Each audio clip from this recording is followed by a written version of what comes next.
Biosolar B30 dibuat dari gabungan antara bahan bakar solar yang dikombinasikan dengan minyak nabati. Caranya yang pertama adalah dengan mengolah terlebih dahulu minyak yang berasal dari tumbuhan, seperti tumbuhan kelapa sawit, biji jarak pagar, nyamplung, biji kapuk, bahkan bisa juga lemak hewan ataupun minyak hasil pengolahan, yang kemudian dilanjutkan dengan proses transesterifikasi.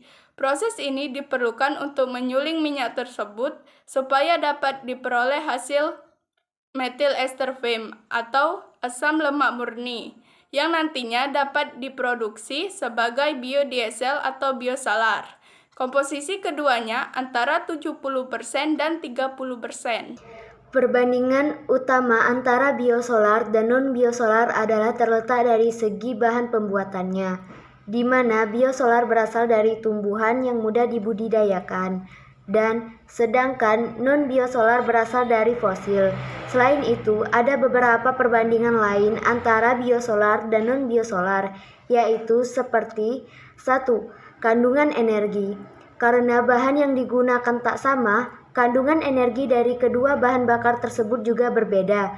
Biosolar memiliki kandungan energi yang lebih rendah daripada solar.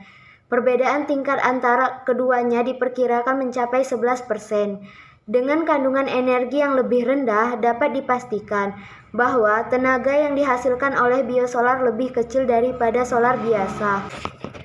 2. Kadar sulfur. Solar memiliki kadar sulfur yang cukup tinggi sehingga dapat memancing kadar asam berlebih pada mesin diesel. Efek karena tingkat sulfur yang tinggi pada solar tidak berhenti pada kerusakan kendaraan saja. Gas bisa pembakaran dari mesin bila bercampur udara akan berbentuk sulfur dioksida atau SO2. Ketika SO2 bercampur dengan uap air akan menjadi susunan asam yang membahayakan bagi tubuh. 3. Kekuatan proses oksidasi. Perbedaan terakhir terletak pada kekuatan proses oksidasi biosolar yang tidak sekuat solar.